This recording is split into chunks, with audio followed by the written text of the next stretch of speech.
Salam alaikum, frère Jamaldin. Je souhaiterais que tu nous parles un peu de après la mort, genre les tourments de la tombe et ses bienfaits et encore du jour dernier, etc. Si tu trouves le temps, je serai curieux et impatient de pouvoir t'écouter.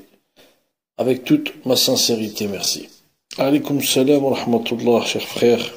Inch'Allah, j'essaierai de le faire en plusieurs parties parce que c'est un sujet qui demande beaucoup de temps. D'après Abdullah ibn Omar, qu'Allah les agrée, j'étais avec le prophète sallallahu alayhi wa sallam lorsqu'un homme parmi les Ansar est venu. Il a passé le salam et a dit: Ya Rasulallah, ô messager d'Allah, quel est le meilleur croyant? Le prophète sallallahu alayhi wa sallam a répondu: celui qui a le meilleur comportement. L'homme a dit: et quel est le croyant le plus intelligent? Le prophète sallallahu alayhi wa sallam répondit: le plus intelligent d'entre eux est celui qui se rappelle le plus la mort, celui qui s'y prépare le mieux. Ceux-là sont les intelligents. Tu es donc, cher frère, une personne intelligente. Si j'en crois ce hadith, et j'y crois parce que la parole du prophète sallallahu alayhi wa sallam est vérité, rien ne sort de lui-même, la vérité provient d'Allah, il la transmet. Ceux-là sont les intelligents. Qui sont-ils? Ceux qui se rappellent le plus la mort, ceux qui s'y préparent le mieux. Il n'a pas dit, paix et bénédiction d'Allah sur lui, le plus intelligent est celui qui possède le plus d'argent, celui qui a la plus grande maison, celui qui s'exprime le mieux, celui qui voyage le plus. Non, il n'a pas dit ça. Alors le fait que tu veuilles entendre ce genre de discours, masha'Allah, tu sais au moins à quel point Allah te veut du bien. Il faut en parler, c'est très important, et beaucoup d'autres gens le font. Mais moi j'ai du mal, je n'arrive pas à trouver les mots.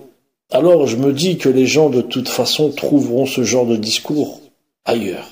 Tu sais, c'est beaucoup trop fort. Ça nous arrive à tous de nous brûler le doigt, la main, une petite partie du corps. À ce moment-là, le croyant est obligé de penser, de se dire, si juste cette petite brûlure m'a fait autant mal, comment je vais pouvoir supporter d'être brûlé dans un feu d'une puissance exceptionnelle?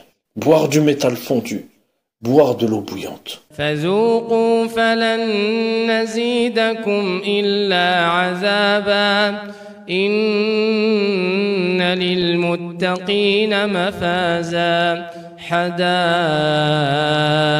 وأعنابا. Allah Azza wa Jalla a dit dans la sourate Muhammad numéro 47 verset 15: ils sont abreuvés d'une eau bouillante qui leur déchire les entrailles. Allah Azza wa Jalla dit: on versera sur leur tête de l'eau bouillante qui fera fondre leur peau et ce qu'il y a dans leur ventre. Akhi, tu te rends compte ou pas de ces paroles? Celui qui possède la miséricorde éternelle, l'immense miséricorde, Allah, qui donne ce châtiment aux gens de l'enfer. Celui qui sans cesse t'a donné des chances dans ce monde, celui qui sans cesse n'a cessé de vouloir le bien pour toi, si tu reçois ce châtiment en enfer, c'est que tu l'as vraiment mérité. Et comment as-tu mérité ça? L'entêtement dans la désobéissance, l'orgueil. Quand on dit aux gens qu'Allah n'a pas d'injustice en lui, il se l'est interdit à lui-même. Allah Azza wa Jal est pur. Dans ce monde, nous avons l'exemple du nouveau-né, le bébé. Si un homme passe et voit un bébé de 1 jour, de 2 jours, de quelques mois, et il dit à son ami: tu vois ce bébé-là, il est rempli de vices, il est vicieux. Qu'est-ce que l'autre va penser de son ami? Il va rigoler, il va lui dire: arrête tes plaisanteries. Il sait que c'est impossible. Tu peux pas aller aussi devant un rocher et lui demander de parler. Allah n'a pas mis d'âme dans les rochers, dans la pierre. La pierre n'est pas vivante. Il n'y a pas d'âme en elle. Il n'y a pas d'injustice en Allah. Allah s'est interdit l'injustice à lui-même. Et ça, c'est quelque chose de très important. Il faut vraiment comprendre ça. Il y a une femme qui est tombée enceinte. La seule personne que l'on voit aller chez elle, c'est ce petit garçon de 5 ans que son ami dépose de temps en temps chez elle. Personne ne sait qui est le futur père de ce prochain nouveau-né. Est-ce que toi, tu vas accuser l'enfant de 5 ans? Comprenez bien, Allah n'a pas d'injustice en lui-même.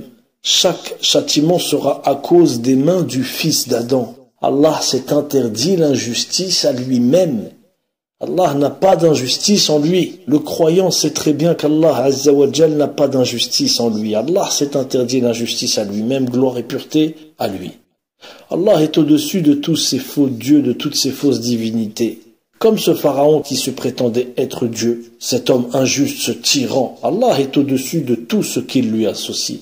Allah est pur et l'injustice ne sera que ténèbres le jour du jugement dernier.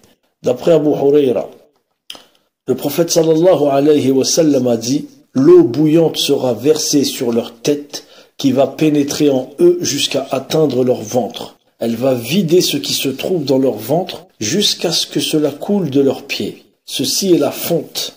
Puis il reviendra comme ils étaient. » Comment tu peux imaginer ça? Comment tu peux expliquer ça aux gens? Mon frère, ma sœur, on n'a qu'une seule vie. Et quand tu penses à cette réalité, wallahi, tu en as le tournis. Une seule chance. Et on n'a pas le droit à l'erreur. Quand tu vas mourir, la dimension de la vie va se refermer derrière toi, comme une porte qui se referme pour l'éternité. Lequel d'entre nous a envie de se faire massacrer, torturer sans qu'il n'y ait de mort? Quand on te dit qu'après ta mort, tu peux aller profiter directement du délice. Quand on te dit qu'après ta mort, de belles choses peuvent se présenter à toi. Tu sais, je vais parler pour moi. Moi, il y a quelque chose de très simple qui m'arrive. Tu sais, quand je fais des inhalations de vapeur, avec la serviette sur la tête, tu as l'eau bouillante. Tu mets la serviette sur ta tête et tu sens la chaleur. Et plus tu rapproches ta tête de l'eau bouillante, plus ça devient vraiment insupportable et tu es obligé de reculer ta tête. On le fait tous ça au moins une fois dans l'année quand on est malade. Je te dis franchement, quand je le fais, à chaque fois, mais je te dis bien à chaque fois, je me dis mais comment on peut supporter l'enfer? C'est pas possible. C'est pas possible. Frère, ce sont des choses qui nous dépassent. Les tourments, les châtiments. فذوقوا فلن نزيدكم إلا عذابا إن للمتقين مفازا حدائق وأعنابا. Le croyant n'a pas peur de la mort parce qu'il va quitter les plaisirs de cette vie, il a peur de ce qui l'attend après. Lequel d'entre nous se sent prêt à aller affronter la mort? Maintenant, alhamdoulilah, on compte sur la miséricorde d'Allah Azza wa Jal, bien sûr, mais il faut que nous, on fasse des efforts aussi. Déjà, si tu veux te rassurer, quels que soient les péchés que tu commets, parce qu'il se peut que la personne soit croyante, qu'elle pratique, mais on n'est pas parfait.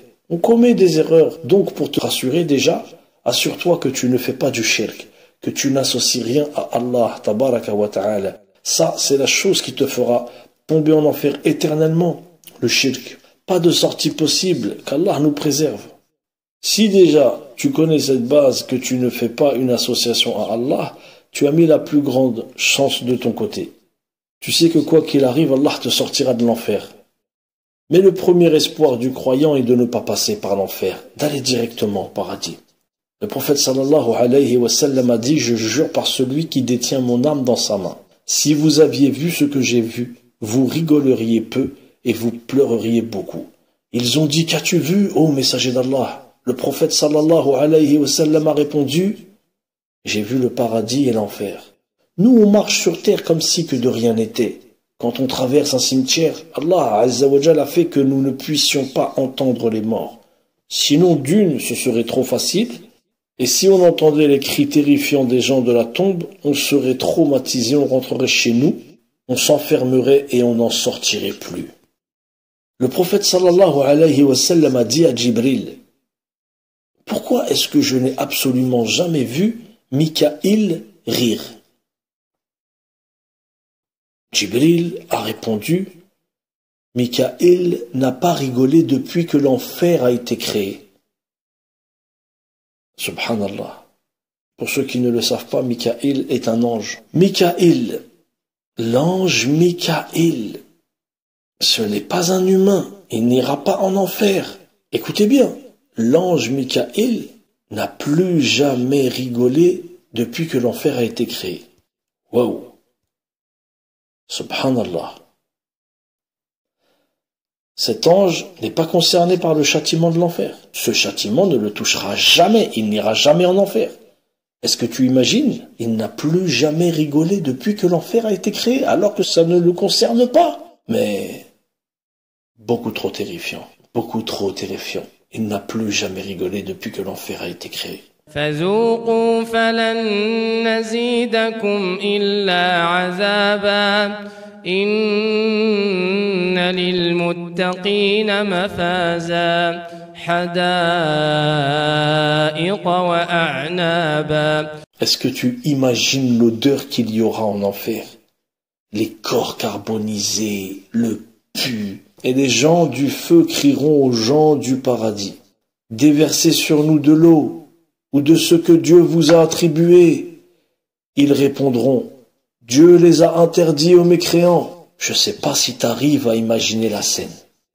Nous avons déjà vu dans les films, même dans la réalité, des gens se faire enlever enfermés dans des maisons pendant des années, dans des souterrains, dans des sous-sols. Il y a des tueurs en série aux États-Unis, par exemple, qui ont commis des choses atroces, enfermé des gens pendant des années, etc. Tu vois ces gens sales, les cheveux qui vont dans tous les sens, ils ont faim, ils ont soif, ils veulent sortir de là. Tu imagines à quel point ces gens séquestrés aimeraient sortir de là. Dans ce monde, un jour ou l'autre, ils en sortiront, quand bien même c'est la mort qui les délivrera. Mais en enfer, tu fais comment si la mort n'existe plus? Écoute ces paroles. Les gens du feu crieront aux gens du paradis: déversez sur nous de l'eau, ou de ce que Dieu vous a attribué. Les gens du paradis répondront: Dieu les a interdits aux mécréants. A'oudou billah. Ceux-ci prenaient leur religion comme distraction et jeu, et la vie d'ici-bas les trompait. Aujourd'hui, nous les oublierons comme ils ont oublié la rencontre de leur jour, que voici. Et parce qu'ils reniaient nos enseignements. Il y a vraiment trop de choses à dire sur le sujet. Allah Azza wa Jal nous préserve du châtiment de la tombe, du supplice de l'enfer. Ya Rabbi, Ya Rabbil Alamin, Ya Arhamar Rahimin.